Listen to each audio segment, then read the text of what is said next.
Hello, and welcome to the Open Forum panel entitled, Why is London the Money Laundering Capital of the World? I'm Joy McKnight, editor of The Banker magazine, which is part of the Financial Times group. And I have the great pleasure to be the moderator for today's webinar, which I'm sure will be a very interesting discussion. The webinar is hosted by the Open Forum, which is a nonprofit independent platform where difficult issues can be openly discussed. Before I introduce my esteemed panelists, I wanted to give some context to the discussion that we're going to have. We can all look back to April 2016, when the leaking of the Panama Papers, which was 11.5 million documents from law firm Mossack Fonseca, exposed how the broad use of shell companies, anonymous corporate ownership structures, and property markets can help criminals, terrorists, and the corrupt.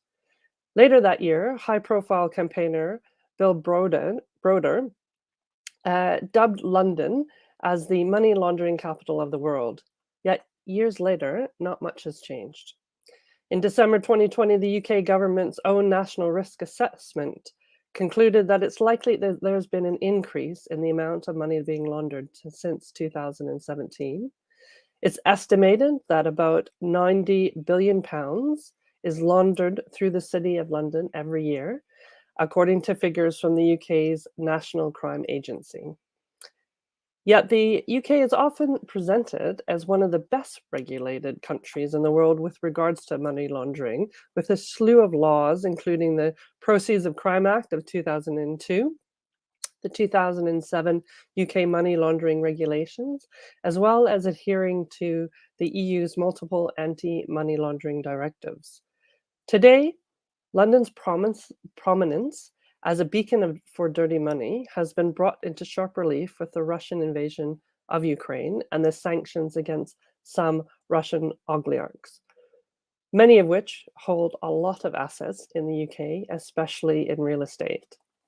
Transparency International UK has been collating information on questionable funds from around the world being invested in UK property since 2016. This figure now stands at £6.7 billion. Of this total, 1.5 billion worth of property was bought by Russians accused of corruption or linked to the Kremlin. So the big question is, why does the UK continue to allow the laundering of dirty money, and what can be done to stop it? So that's what we're going to be discussing today. Now to introduce the panel. First, I'd like to introduce Farzana Bajwal, who is the CEO of Curzon PR and the resident PR expert at the Oxford Foundry, University of Oxford. She is a trustee of the British Asian Trust, a charity that works to tackle widespread poverty and hardship in South Asia. Farzana is former vice chair of the Conservative Party's Business Relations Forum. Our next panelist is Darren Jones, director of anti-money laundering at London CDD, which is an anti-money laundering due diligence firm acting for prime central London estate agents. Darren has worked in anti-money laundering for major banks such as Barclays and Santander, as well as in property. And he is a specialist in the process of preventing laundered money being used in property purchases. And we also have Thomas Main, who is a visiting fellow with the Russia and Eurasia program at think tank Chatham House and a research fellow at the University of Exeter. He is an expert in corruption studies and Central Asian politics. For 12 years, Thomas worked as a senior campaigner for Global Witness, an anti-corruption non-governmental organization which works to end the exploitation of natural resources.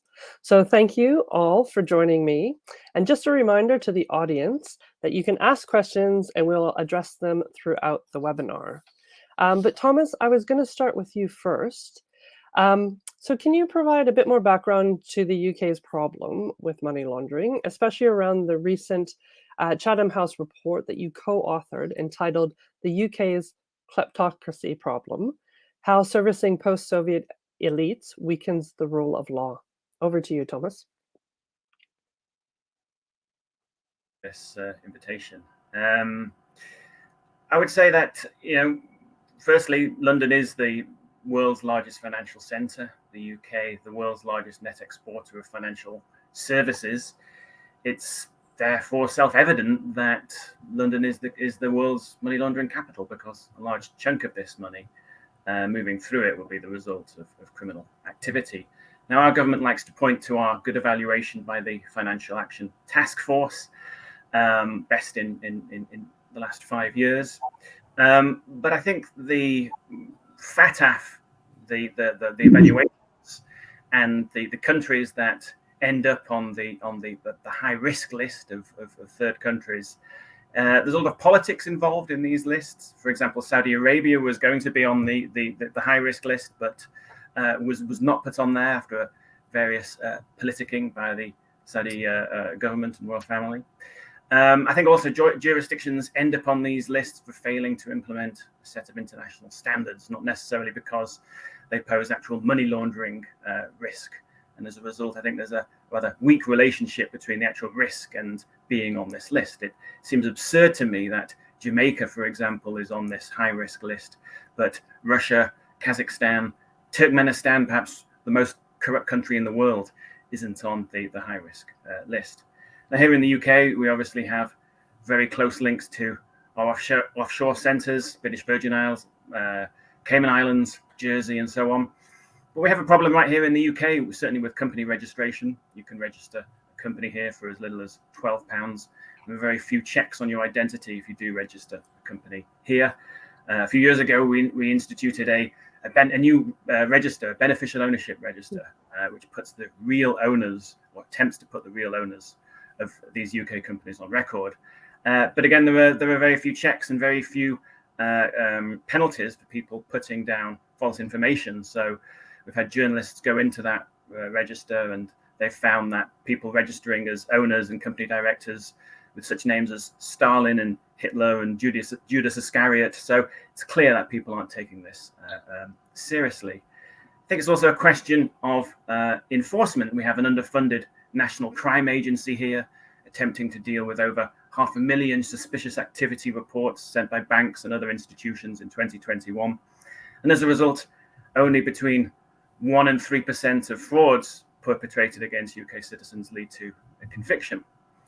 And I would add, and this is where our report comes in, that the problem is not just regarding money laundering, but money coming from kleptocracies, money that is certainly corrupt and immoral, but not necessarily illegal, because it has been, in quotes, legalized in those kleptocracies. If you imagine an oil minister, for example, giving their child an oil contract, despite the fact that their child has never had any experience in mining, that would be an example of corrupt money, but it might not necessarily be illegal under that country's laws to hand out contracts in that way. And we deal with the effects of kleptocracy and kleptocratic flows of money into the UK in the report that you mentioned, Joy, that we published for Chatham House in December. And I think this report really highlights that there is a lack of political will to tackle this issue. Boris Johnson once said that London is to the billionaire as to the jungles of Sumatra are to the orangutan. Now, I think he probably meant that in a positive way. But I think now we have the Russia's attack on Ukraine, we are starting to see the folly of that position to let in this kind of kleptocratic wealth into the UK. So far, for the last 20 years, we've relied on this wealth to fund our financial services, to fund our economy. We've turned a blind eye to this money's origins. And a good example of this we cite in the report is our golden visa problem. This allowed people to invest a certain amount of money. It was £1 million, rose to £2 million, but originally £1 million into the UK in return for a visa for residency. Now, between 2008 and 2015, we know that there were very few checks on the people and on the sources of wealth that were being used to fund these visas. And we now know that over 6,000 of these golden visas, that's 1/2 of all the visas that were ever issued, are being reviewed for possible national security risks by the Home Office. And I think the UK is finally starting to realize the problems we face, having let this money in. But there is a question about whether the political will is there. One final example before I stop speaking about how this is a problem we've known for a long time but done very little about. In 2014, Scottish limited partnerships, a very opaque form of company ownership here in the UK, they were used to siphon out of Moldova 15% of that country's GDP, a huge amount of money. And they took advantage of the lack of reporting that Scottish limited partnerships had to do on company owners and on their accounts. This was in 2014. Has the UK government cleaned up Scottish limited partnerships? It hasn't. In fact, you could even argue that we've actually deregulated further to make it even more opaque.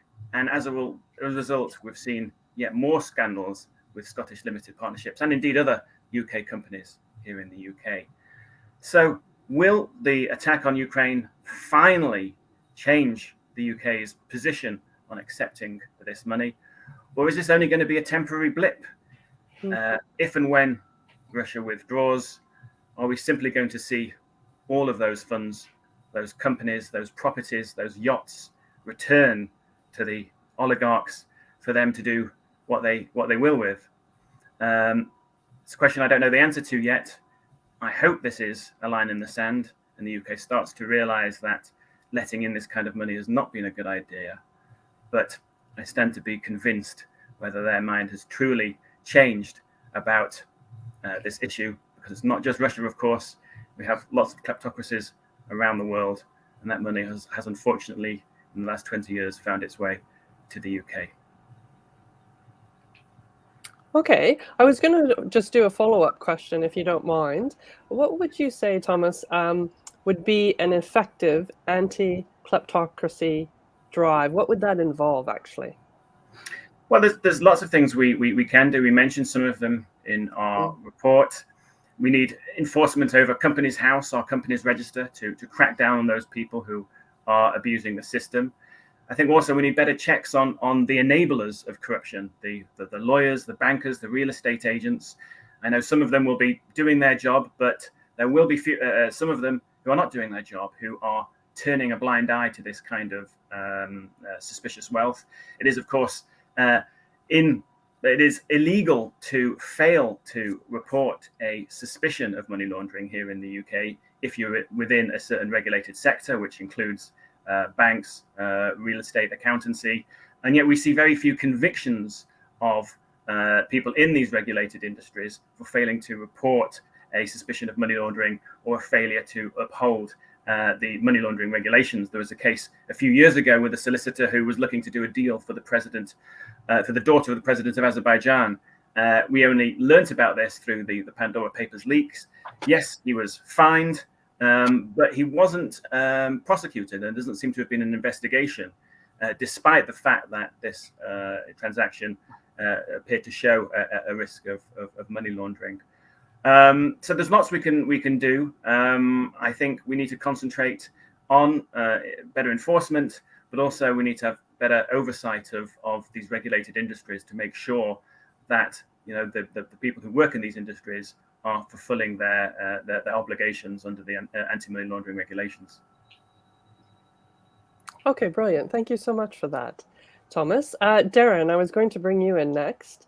In terms of, from your perspective, when you're looking at things, especially in the property markets, what are the loopholes, and then how are people actually able to exploit them? Yeah. So if you look at the actual law itself, so we're talking about the Money Laundering Regulations 2017, Protection to Crime Act 2002.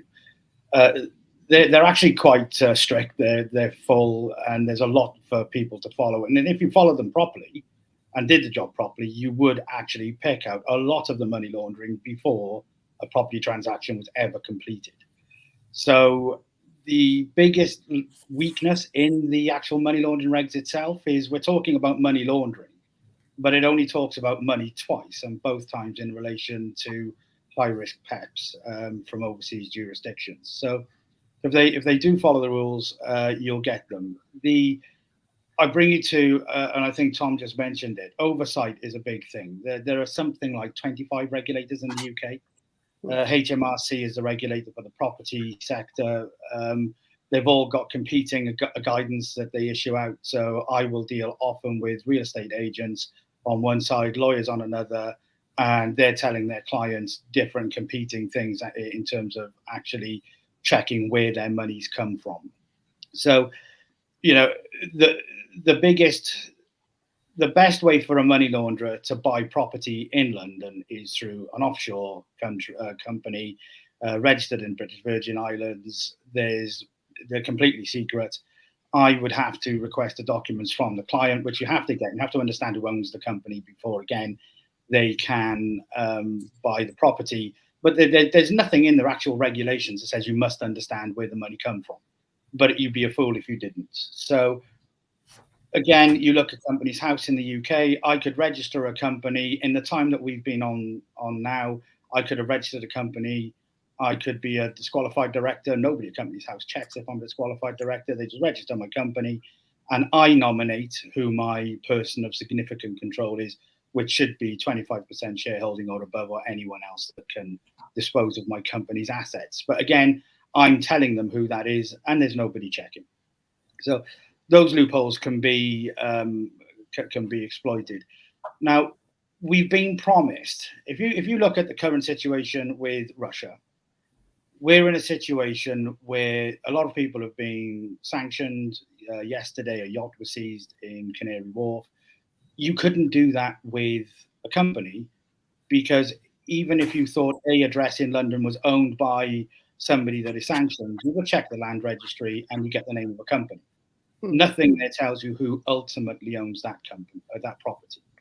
Now, we've been promised since Tony Blair was Prime Minister that governments were going to address this. We've been promised that there will be a public register of ultimate ownership of property, and it gets introduced to Parliament at various times.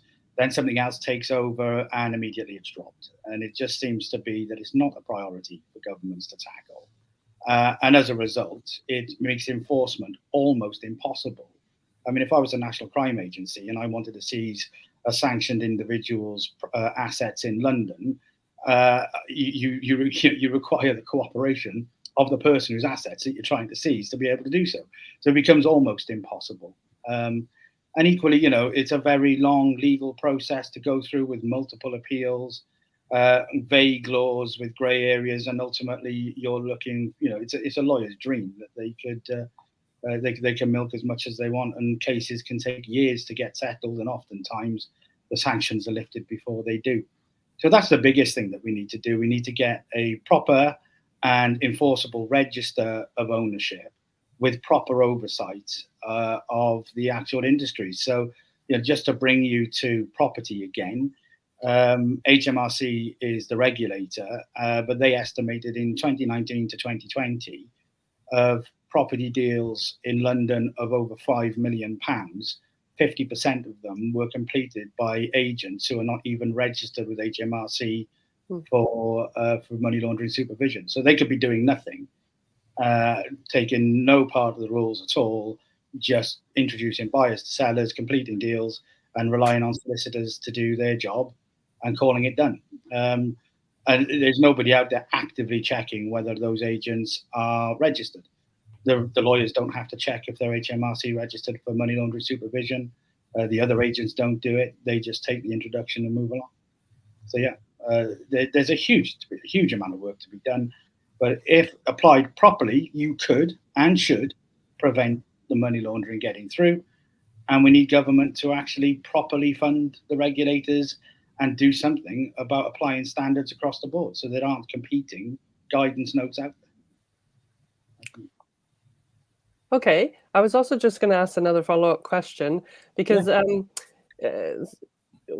guess what's interesting is, you talk about sort of the lack of sort of tooth in actually following things up and actually uncovering and prosecuting.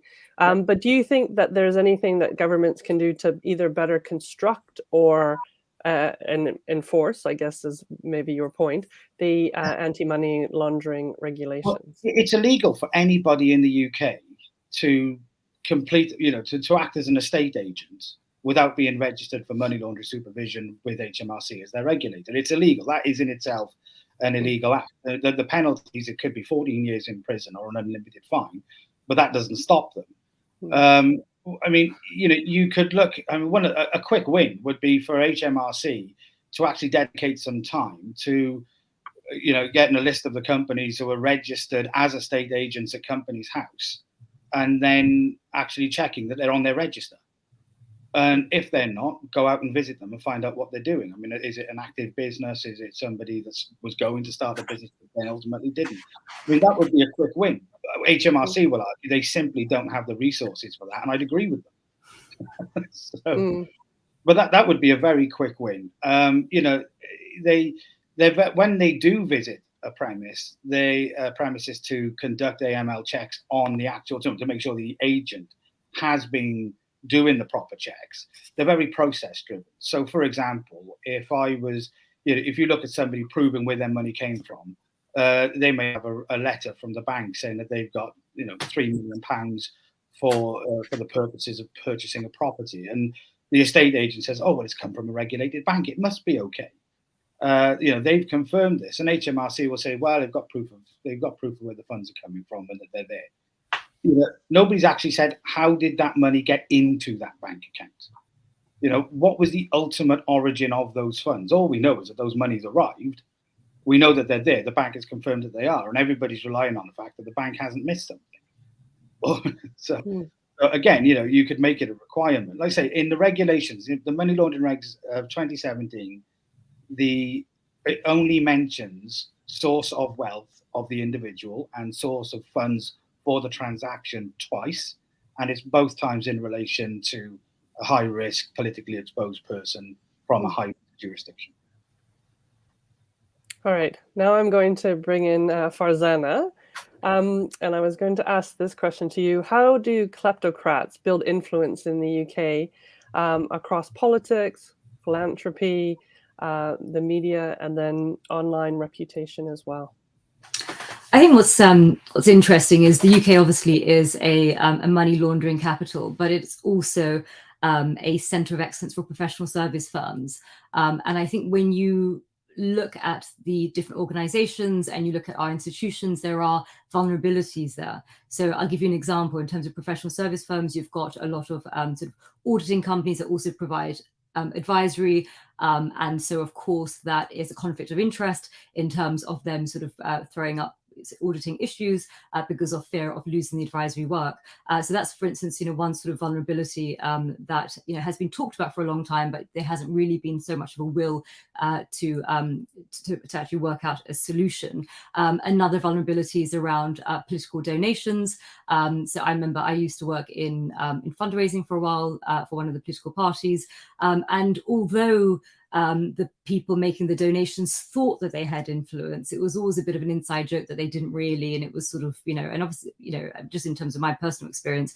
But actually what I didn't realize at the time was them taking photographs next to a minister, they would put on social media, actually gave them the influence, because it gave them the influence back in the countries that they made the money from, where people would be too scared to call them out for the corruption in their home countries, because they would see, this person next to a prominent British politician, and so what they were doing really was really building relational capital, and if you look at the way that they often operate through political parties, and of course there is there needs to be a lot of work around the fundraising for political parties and the transparency around it as well, and that leads to a vulnerability there, but also understanding the sort of brand adjacency. So when you stand next to a politician, even though they've just literally attended an event and paid, I don't know, £100 to attend a fundraising event, and they haven't really spoken other than a handshake, actually just having that photograph and putting it on social media, it sends a really loud, clear message to their countries of origin that look at the influence I have, and that often silences those people who are in fear of wanting to speak speak out about what they've done in their home country. So I think that that's one aspect to look at. The other is obviously philanthropy. And so what happens is a lot of our charities, again, there's a lack of transparency in terms of where their donations come from. And the issue with a lot of our charities in the UK is you have restricted funds and unrestricted funds. And it's relatively easy to get restricted funds because that goes to programmatic expenditure.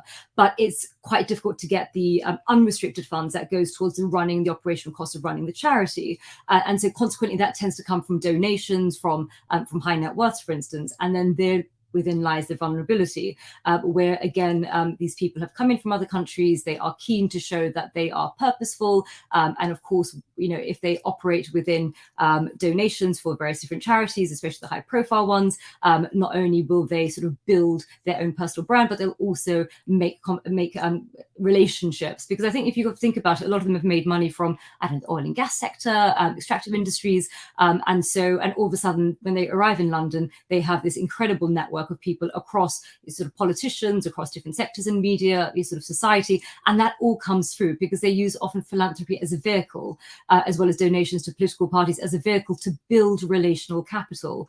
I think the other issue, obviously, is with the media. So getting top-tier British media for them is a huge deal, and again, really important to remember that their sort of audience is just not the British population, but it's also the country that they have looted the money from. And it's really a clear message that, I've got into British top tier media. I'm, having photographs next to various ministers. I've reached the sort of the peak of British society. And that is a very strong message that they ram home. And it sort of builds in a fear for people to sort of speak out against them. Universities, again, they are having all sorts of issues around funding, and not to mention the vulnerabilities that COVID has brought to them. And so again, aligning yourself with fundraising, with sort of world-class institutions, also brings in, reputational vulnerabilities for those institutions.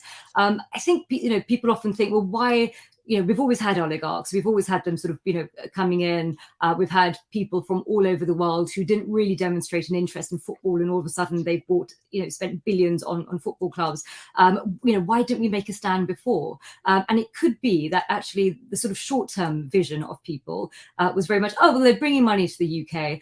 We're not going to really find, we feel a bit uncomfortable where it's come from, but actually it's good for the UK because it's going into our economy. I think people didn't quite understand the insidious nature of the money. I mean, I, for myself, when I read the Chatham House report in December, I read it and I thought, it didn't really make me think that much until the invasion of Ukraine, because then all of a sudden, sort of black money is personified by Putin, where it's part of his political agenda. And there's so much, obviously, hatred towards Putin. And all of a sudden, people are beginning to sort of connect the dots, and they're beginning to connect the dots saying, here's Putin, it's part of his strategy. He's got a number of these oligarchs in play. They have reached the top of British society. And then now we're beginning to connect the dots and see the insidious nature. And of course, in the Chatham House report, it was quite critical of a number of professional service firms. And there's all sorts of work that should be done around it. So one is obviously building the awareness, but also building relationships with industry bodies. For instance, in the PR industry, we have the PRCA, the CIPR, actually, very good industry bodies. Already they're doing a lot of work in terms of supporting Ukraine. Over 150 PR firms have signed up to give pro bono, but there's not much conversation around actually what can we do to do better KYC around our clients. And one of the issues that I face, because I've worked,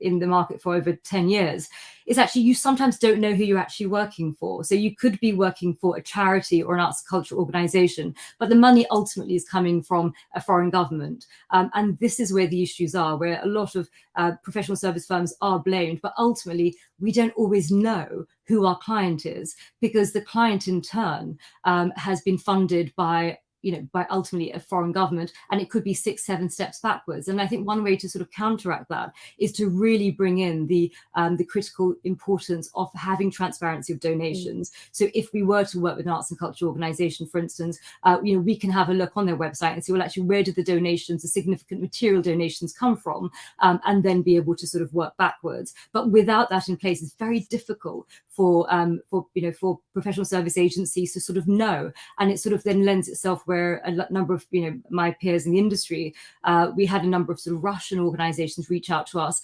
because they were dropped by their PR firms, and they would sort of complain it's xenophobic, and so it put a lot of sort of PR agencies in a situation where they don't want to be seen xenophobic, but at the same time don't want to have the reputational risk of working with Russians, not quite knowing where the money's coming from, because actually at first glance they seem unconnected to the government, but you just don't know if there's a lack of transparency, especially when it comes to charities, not-for-profit organizations. And then you've also got the online reputation piece. So, as PR firms, we can be very easily seen as enablers. And so, we work on what's called ORM, on online reputation management.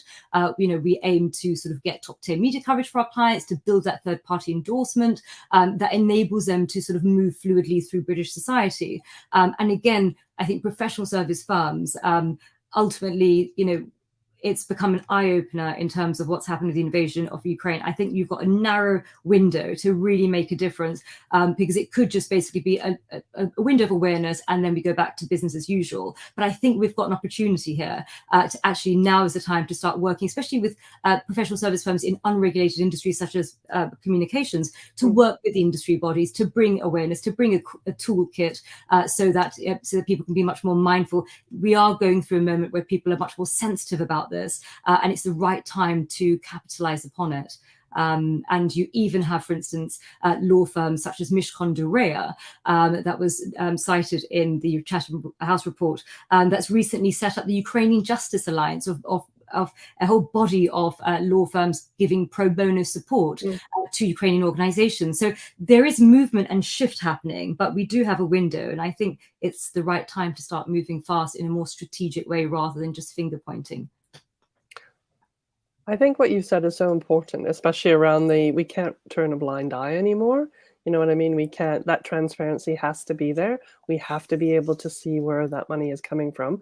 I also just wanted to ask you a quick follow-up question, which is, and you talked about sort of the professional enablers, and obviously some are in more regulated industries, but do you think that these professional enablers, whether it's PR firms or state agents, do you think that they should be more included in the AML regulations? And could that work, or do you think it needs to be sort of go down a different road? Yeah, I think it's very interesting, because when I read the Chatham House report in December, and it sort of laid responsibility with PR firms, and it's quite interesting because a lot of PR people like myself have slight imposter syndrome, because if you look at the history of PR, it was predominantly media relations sort of over a decade ago, and we were never really the gatekeepers. We were always as an afterthought and sort of low down the pecking order with sort of marketing people at the top. And I think the fact is that we always used to pitch to journalists, and they ultimately had the power. And now what's happened is PR firms create content that goes out directly to the public without the gatekeeper, without the media organizations. And consequently, PR people actually have much more power than they had before. But I don't think they've perhaps quite realized that with that power comes responsibility, and the fact that they always sort of I think we always underestimated our impact, and all of a sudden we're in this terrain. Communications landscape is completely fragmented, where we can create a piece of copy and content, and we have the data, and we can actually really seed it into the public sort of domain, but we don't quite have the framework around understanding about responsibility. So I think when you look at the media and how it's evolved, they've always had a very strong ethics component, because they understand the power of journalism and the great responsibility that comes with it. And I think for PR people, we're slightly in catch-up mode, where we've got wonderful industry bodies that have actually put in compulsory ethics components for PR professionals as part of our CPD, but there's not much around the money laundering aspect. So I think that we need to do a lot more in terms of sort of building that out in terms of unregulated industries such as public relations firms. And of course, you've got public affairs and lobbying, which is a different area in this, and the government's currently sort of looking at making it mandatory for lobbyists to declare if they're working with China and Russia. And again, that's not going to work unless unless we know that the organizations that we're working with have transparency over who's donating to them, because sometimes they don't go direct to PR agencies, as I'm the Ministry of of Culture or Tourism of the Russian Republic. It sort of, the money flows through multiple different entities, so that needs to be tackled. Otherwise, the legislation that's been brought in fundamentally has no teeth. Excellent. Well, I have to say there's been tons of questions coming through from the audience, and a lot are sort of around the same angle, which is really like, we've known about this problem for a long time. Why haven't we done anything about it? I was going to ask Darren maybe to pick up this question, which was directly on that. And the question was, why did the UK government ignore this for so long? Everyone knew of the oligarchs. Darren, do you want to grab that?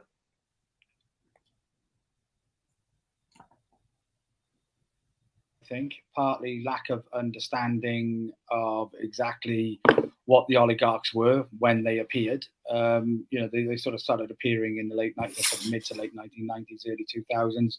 There's a lot of people when the wall came down at the end of the Cold War, a lot of people in Russia, in Eastern Europe, got very rich very quick. And their economy opened up and Western money flowed that way. And I don't think people truly understood just how insidious that was. I don't think they really understood who was pulling the strings, and especially when you get an actor like Putin that takes over. We never really understood that, when he was handing out the government contracts and making these people very, very rich, just what he was asking for in return. The fact that they may be holding his property in their name, and there's a brown envelope agreement that they'll hold it for him, and they can enjoy all the prestige that brings, but ultimately he will benefit later on when he needs to. In terms of the property market, and you think about the people in the UK themselves, government saw money flowing in. Inward investment to the UK shot up. That looks great for government numbers. Property professionals in the central London market, they saw houses being bought for cash. There was a very light touch regulation, up until sort of 2017. It was very light touch regulation. There was very little need to prove much about where money came from. That was all on the solicitors. The estate agents weren't really involved in that, and the property professionals were just completing deals. I mean, they were actively seeking, rich Russians to find properties for, because they knew there was a very quick fee in it for them, with very little comeback as well. One thing I will say, since Ukraine was invaded by Russia, my phone hasn't stopped with people saying, I've been approached by a Russian, can I act for this person? Please, will you look into them for me? So it's suddenly woken everybody up to hang on a minute. We look at how Putin's financing a war when he's under financial sanctions. These oligarchs, they've got the billions and they are now filtering it back to him. And that's what the deal was. You can have the prestige, you can run the oil company, you can run the TV channel, you can do all of this, but just remember, when I need the money, it comes back to me, and that's what they're doing now. And it was just ignored because it suited people, and truly, they didn't understand just what it meant. It did, for a while, look like a lot of people just got very rich very quick, which happens when economies open up. And we're just now beginning to realize what that impact really meant and what it meant for the UK and the influence that it has brought a lot of Russian people in the UK. Exactly. There's a question from Mia, and maybe I was going to aim this towards Thomas. And obviously, maybe we can take it sort of to the broader sense of the question, but buying influence with money. And I come back also to Farzana's comments on sort of reputational capital as well. But buying influence with money, how deep rooted is this in politics of the UK today? Is it endemic? Sure, I can have a go at this one. I think maybe endemic is a little bit too strong. There certainly have been reports about various Russian donations to the ruling Conservative Party recently, and I think there is a question, as far as Anna was saying, really about what do we actually know about these people in certain circumstances, that it may not be a question that these donations actually influence politics at this stage. We don't have evidence to suggest that, but I think there is a question of what do we really know about these people. Certainly after they've gone through a kind of a reputation management exercise, and perhaps we should just be looking, I think, more closely at those donations. There certainly has been a drive in recent years to target these high net worth individuals, including Russians. Obviously, not every Russian will be a bad egg, and we have to be aware of that. But I think when you have earned your wealth in the late 90s and early 2000s in Russia, there are questions that need to be asked before you accept that money. Just to address something that Farzana also said, I actually really like what you were saying, Farzana, a very level-headed approach from someone in the industry. So I appreciated that. Just to pick up on the law firms, you mentioned Mishcon de Reya. I mean, they're such a massive law firm. No one would suggest that they are some kind of evil empire from Star Wars or anything like that. And of course, they are doing good things. You mentioned the Ukraine work, and there will be a lot of positive activities there as well. But I think we do have to call out and finger point, where they are going wrong, in my opinion. And Mishcon de Reya, along with Shillings and Carter Ruck here in the UK, do have a reputation for representing people from kleptocracies who then, via these law firms, do threaten journalists with lawsuits. And I think that kind of behavior should really be called out, stifling free speech, stifling discussion of these people in an open forum. And of course, it is in a public interest for that discussion to continue. So I think where I draw the line is when that kind of activity happens, and Mishcon have represented those kind of individuals. Anyway, I don't want to be drawn from the topic of political donations, which is very important, and I'm not sure, Farzana, you may be the best placed to answer this question. It's about economics, right? If somebody comes in and they've got £100,000, they're going to donate. It's a lot less work to process it and relationship manage it, rather than hundreds of people who are going to give £40 each. I think there's also people fundamentally, some people get impressed by money. Somebody sort of rocks up and says, meet me at my private club in Mayfair, and and some people get excited by that. I think ultimately there needs to be, a real, hard look at our institutions, because I think the UK has incredible soft power around the world, but we're really resting on our laurels of our past, and we're watching, our sort of integrity disintegrate. And I even, not to be political about this, but, I've worked around the world. I've worked with over 18 different governments, and, they'd say to my face, oh, we could buy your prime ministers, when they come out of office, how much do you think that one's going to charge? How much is that? And also, I remember after Tony Blair left, it really was something where they started to look at the UK in a slightly, with a different lens, that we were, just a commodity. And I think what was wonderful about the UK is that, when I used to travel, sort of 20 years ago, people really looked at it in terms of it being a sort of value-led, purposeful leader. And of course, it's got all sorts of issues in its sort of colonial past, but ultimately there was an element of respect.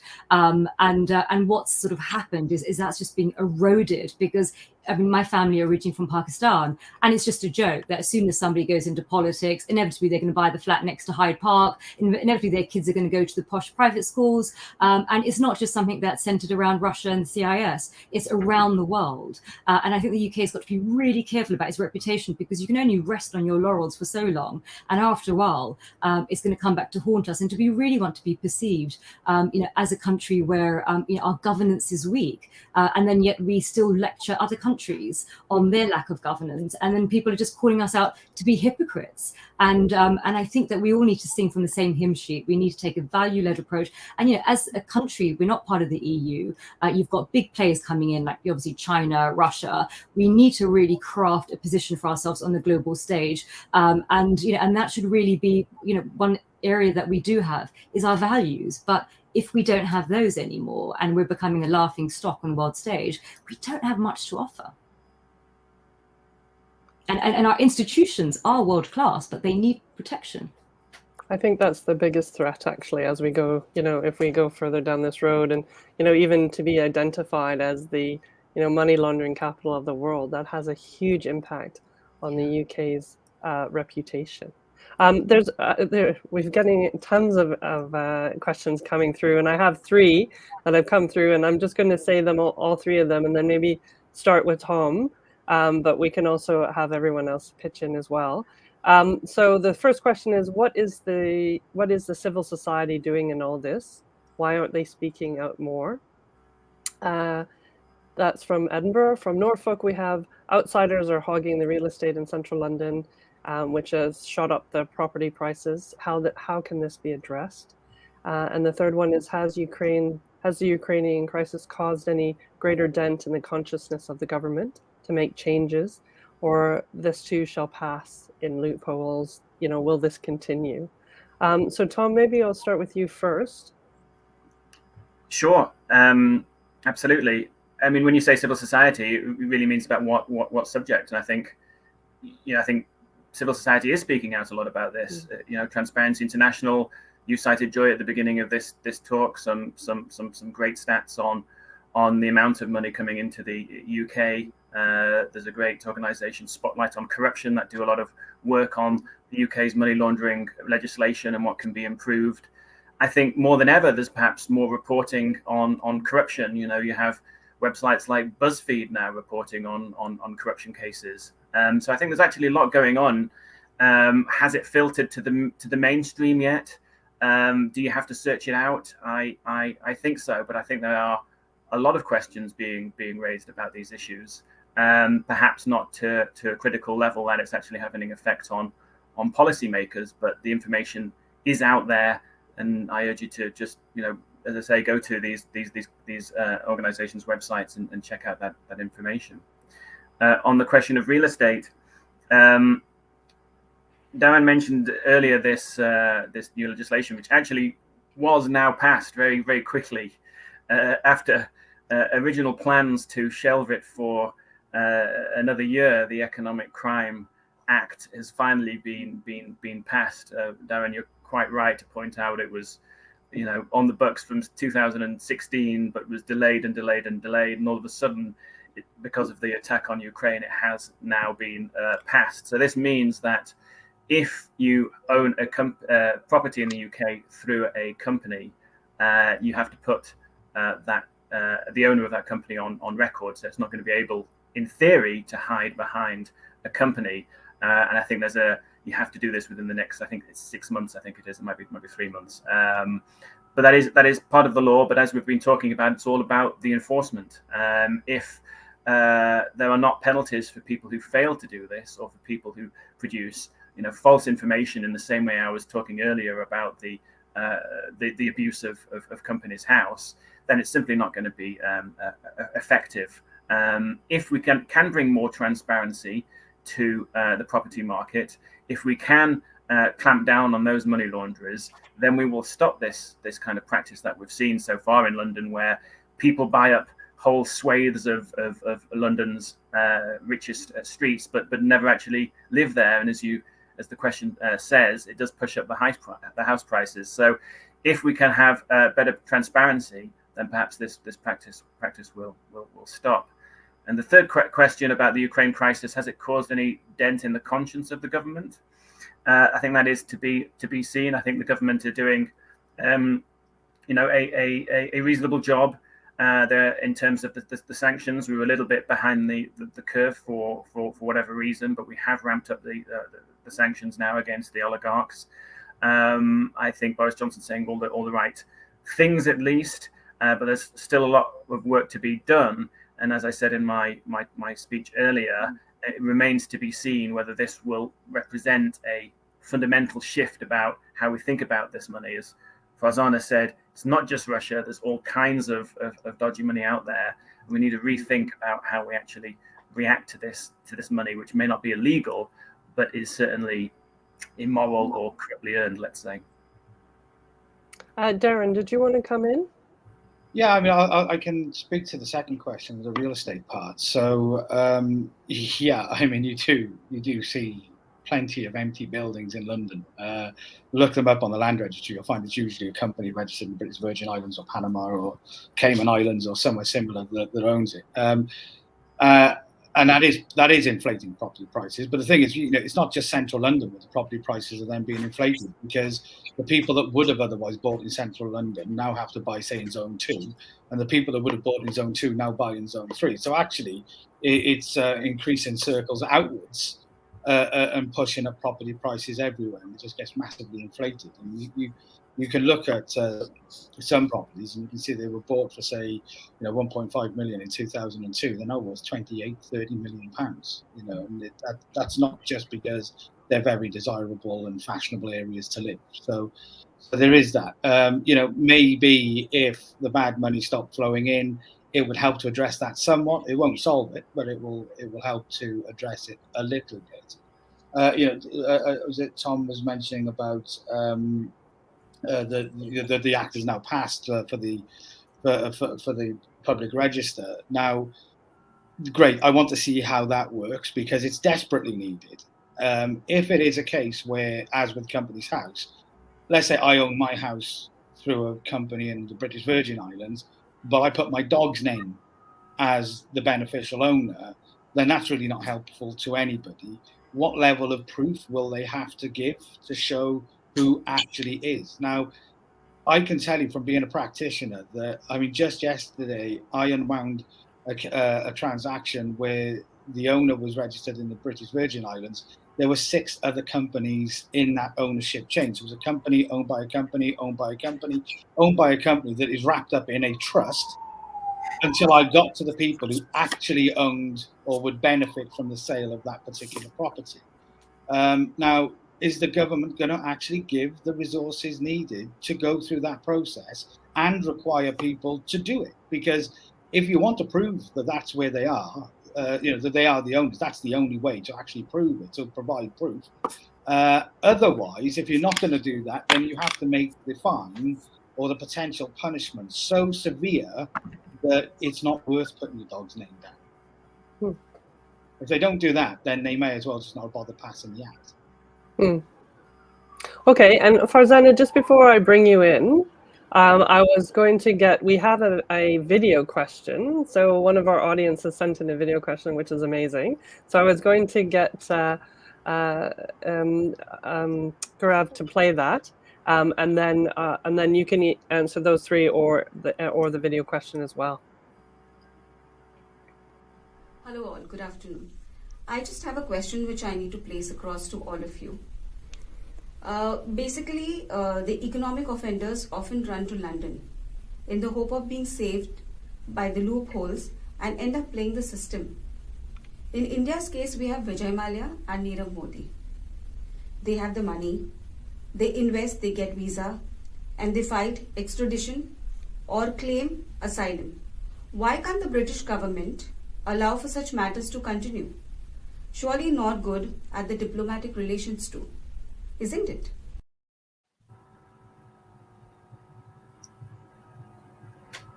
So Farzana, do you want to take that? I think that has wrapped up some of the other questions that the audience has posed as well. But I don't know if you want to address that, and then the 3 questions that we were talking about before, if you want. I think it has become a bit of a running joke that people loot money from their country and they come and land here, and you've even got Netflix dramas of what's happening in terms of businessmen in India and bring money here. I mean, Nirav Modi, Vijay Mallya, I mean, I've actually seen them at parties. I've seen nobody blinks an eyelid. Everyone's quite happy to party on their tab. There isn't a sense of shame. And when you Google their names, they're all over the media. So what's quite interesting is that not only do they come to the UK, and not only are there issues in terms of extradition treaties and so forth, but what's quite interesting just from a social perspective is I've seen them as well as many others, and it's just business life as usual. The same social scene that they'd have back in India and Delhi, they have over here. And I think it sort of speaks volumes about us as a society. Joy, if I can jump in here. Of course. It's certainly a problem. My area of expertise is Central Asia, and I investigated a case a few years ago where the son of the former president of the Kyrgyz Republic, Maxim Bakiev, did exactly that. He is alleged to have stolen at least $6 million from the Kyrgyz state. He flees to the United Kingdom after his country removes his president via a popular, his father as president via popular revolution. He claims asylum, is granted asylum, and yet faces no investigation, it seems, certainly no criminal charges over these allegations that he stole as much as $6 million.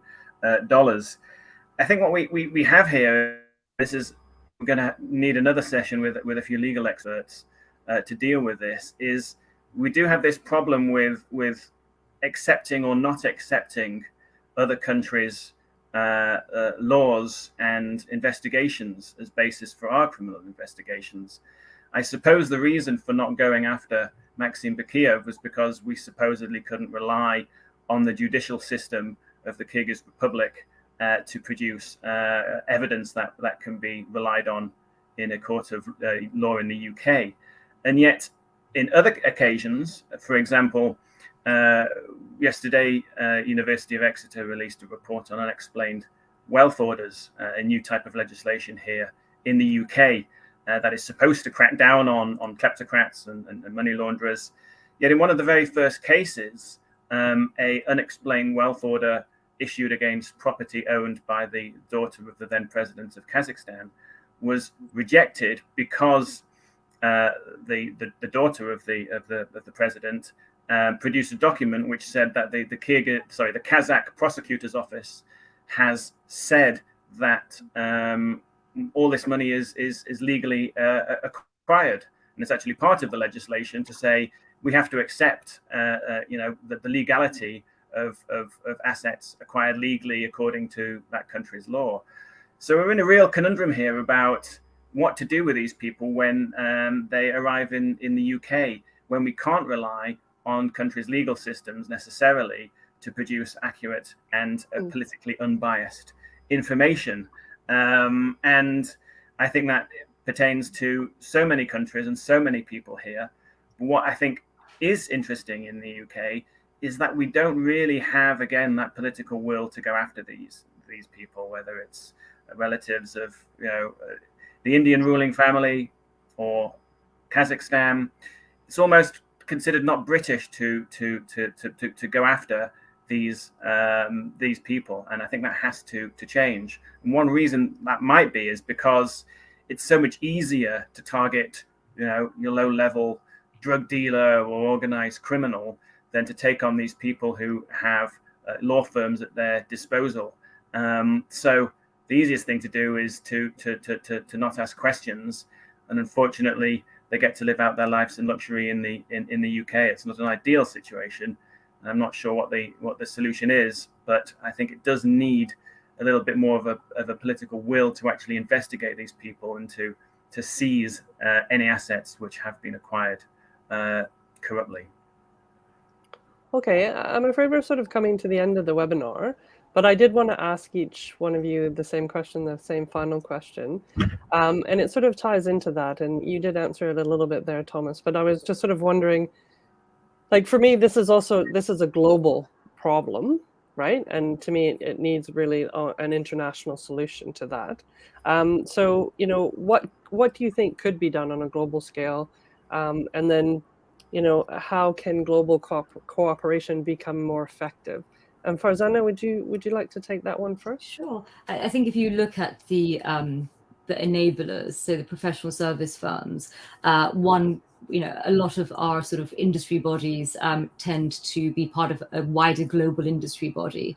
and perhaps starting off with engaging with them, giving them instead of just putting them on the naughty step and shooting the messenger, perhaps giving them the toolkit and engaging with them so that they can then educate their members, bring in sort of CPD components around it, so that it becomes a sort of industry-led initiative, as opposed to just, professional service firms thinking twice when an article comes in the media every 6 months in the Guardian or something. I think, to really drive systemic change, working with key industries such as, law firms, PR firms, and so forth, and really creating a toolkit. Because, when I read the Chatham House report, I thought, that's interesting, but it didn't really make me want to change anything the way that I work. And I work very much in this market. And it was only when the invasion happened, and then I connected the dots, and I was like, oh my God, I've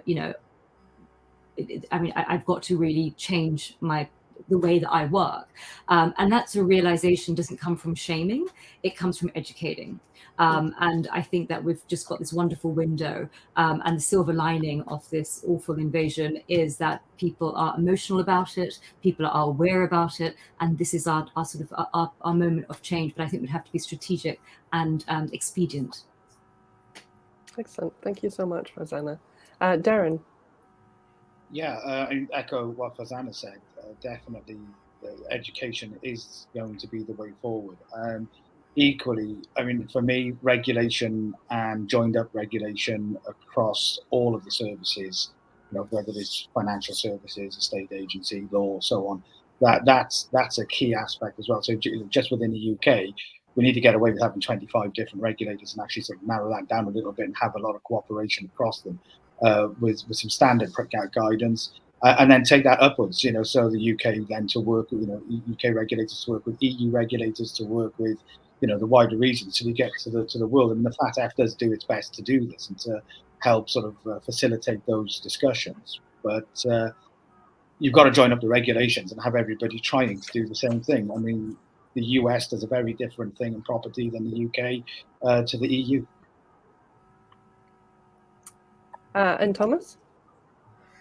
I think we have to recognise that corruption and kleptocracy is a national security threat, and this is something that President Biden has done in the US, and we need to acknowledge it too in the UK. There's no better example than this than Afghanistan. Sarah Chase's amazing book, Thieves of State. She used to work in the US government. She constantly was trying to get over to US government officials how important tackling corruption was in Afghanistan, and that you can't sit back and allow money to be passed up the chain to the warlords and to the president's family. Fortunately, that message was ignored, and we see the result of that, the absolutely terrible events of what's happened in Afghanistan over the last year or 18 months, whatever it is now.